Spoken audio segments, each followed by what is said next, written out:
Ladies and gentlemen, welcome to my channel. Before I answer the question from the title of this video, I want to point out there's an elephant in the room and English is not my first language. I don't think in this language. And so it is a little bit stressful for me. The whole process of recording a video, like talking to the camera, is a little bit problematic for me, and it will clearly affect the quality of your experience. I am well aware of that, and I'm asking for some patience and understanding. And also in comparison to what I hope to achieve, and that is offering potentially helpful perspective and decreasing the level of suffering in the world, even on a small scale, I believe this discomfort is a small price to pay. I want you to walk with me sentence by sentence using pure logic, and if at any point you feel either lost or you feel you disagree with something, please let me know and I will either clarify it or change my mind, or I will suggest that we should agree to disagree. But I believe this is a very logical approach. This is the most logical approach I have come up with. I have always been a very analytical person. I've been struggling with binge eating disorder for quite a few years, but I have this belief right now with my current perspective that if I could go back in time and talk to myself back then, I would fix this problem immediately. And maybe I'm naive. Maybe this is what I will find out after publishing this video based on feedback or its luck. That maybe I'm naive, but I honestly believe so. I honestly believe so, and this is why I decided to share my approach, my perspective, basically my logical reasoning behind this problem. What is binge eating disorder? And again, I'm not looking for a definition. It's kind of another elephant in the room. And very often in the process of problem solving, I believe that elephants in the rooms are where the best answers, the best solutions lie. They are so available, so easily available. They are so close to us that we tend to ignore them and look for some extra strategies, extra knowledge, something very far away, and we ignore the solutions that are and have always been available to us. So I want to start by noticing that binge eating disorder are three words: binge eating disorder, and altogether they make a term, a concept that is helpful to communicate a problem between human beings. I also believe that we can express the same situation, the same phenomenon, using different language, hopefully better language, more pragmatic one, more detailed one. And this is basically what I'm trying to accomplish here. And by using better language, I think I get more to the core of to the essence of the problem, and hopefully it will enable me to approach it with bigger hope of resolving it, or feeling in charge, or feeling that I take responsibility. And so I was thinking how else I could illustrate the problem of binge eating disorder, and I was thinking what are the key characteristics that make this problem, and I came up with three parts, and that is expectations, that is failure, and that is guilt. Because when we think about it, the whole cause and effect chain within binge eating disorder, it is what it is, really.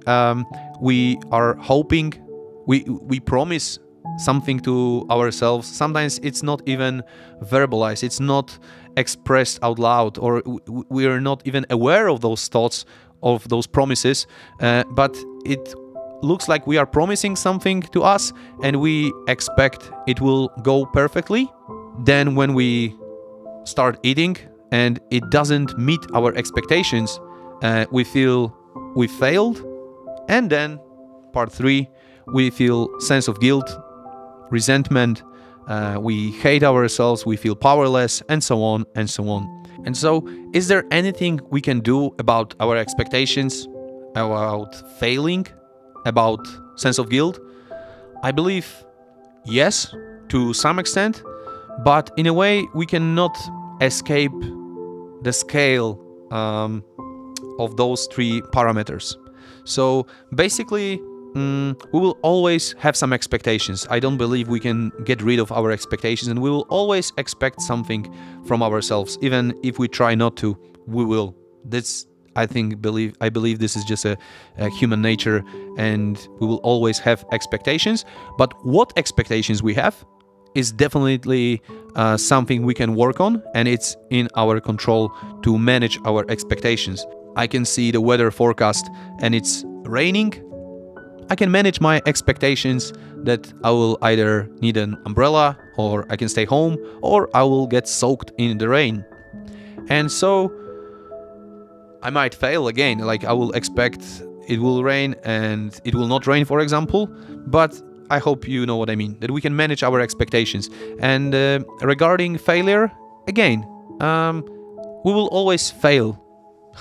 Sometimes we will succeed, sometimes we will fail, but if we are aware of this problem, we can definitely, for example, based on our expectations, we can take some more time and work some more on what strategies can we implement to meet our expectations, for example, and therefore improve our chances of succeeding in a particular area. For example, if I expect that I will be on a diet and I will be in a caloric deficit, for example, then I can prepare to meet my expectations by visiting, like, to buy some groceries and have them available at home.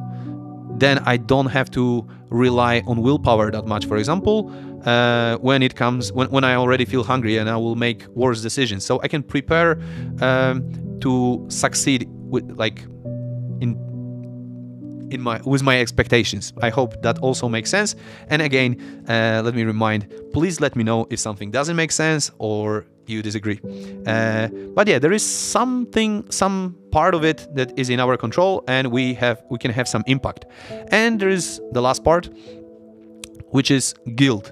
And I would like to suggest that the guilt is a part of the larger scale, which is level of my satisfaction from my behavior. So how I rate my previous behavior. For example, I hit my microphone and I'm not satisfied. It's not a big sense of guilt, for example, but I'm not super satisfied with the way I have been recording this video, like in the last 20 seconds, for example. So my level of satisfaction is, let's say, somewhere in 4 out of 10, for example, and the sense of guilt would be close to 0 or 1. So I feel overwhelmed by my judging thoughts that I'm a failure because I hit a microphone. And so there will always be some level of satisfaction the way we rate ourselves, the way we judge ourselves. And again, I think that's just a human nature, but if we are aware of that, we can approach this more logically. And again, understanding the whole process, the whole system, building our awareness will improve our level of satisfaction. Basically, it's unlikely if we are aware of the cause and effect chain to feel sense of guilt. If we understand it, then there is not really much space for self-hate and so on. And again, if we manage our expectations, that can be very helpful as well. And so if we divide the problem into small, more detailed problems, and we look for what is in our control, how can we improve our situation, then it already starts making sense and we already feel in charge. So I think it's all about looking for the space where I can find some clarity of what my job is at the moment. And so it's easier for me to feel present and feel sense of purpose, because in this moment my job is to explain my theory in front of the camera. So I know what to do, basically. And again, within this system, I also manage my expectations. I feel either kind of successful or kind of like a failure, something in between probably at the moment. And I will feel the level of satisfaction close to 5 out of 10, because I will not be super satisfied thinking I'm a superhero, but at the same time I will not be hating myself, because I understand the reasons that brought me here, that led me here. And this this humble approach makes it almost impossible to feel deep sense of guilt. So to answer the original question precisely and simply, I can fix binge eating disorder immediately by choosing a better language, choosing different language where binge eating disorder does not exist. Again, let me underline that I am not arguing against it. I'm just choosing a language where this term doesn't exist, because what exists in its place are better terms, more clear to me, that are like focusing on something that is in my control and that I can act on it. And so by choosing a different language, this problem doesn't exist. There are different problems that I can start solving right away, immediately. And let me clarify that immediately doesn't mean that it's easy. It means that it is possible to do it straight away by just asking myself different questions. So in practice, in terms of binge eating disorder, my approach would be that I don't ask myself, am I mentally ill? Do I have binge eating disorder? Is the type of eating I perform on a daily basis is binge eating disorder, or is it just some overeating? Because if I don't feel guilty, then maybe it's not disorder. Like these questions, they create some answers, but those answers are not very helpful. And what is very helpful is the answers which show some instructions to myself, basically tell me what to do. And it's all about questioning my beliefs and basically improving my beliefs, because this is how the expectations, internal expectations are created, and this is how I rate either success or failure. So once again, I am not arguing against diagnosis of binge eating disorder. I just choose a better language, and in my language, in a language that I use for thinking, for decision-making process, binge eating disorder does not exist.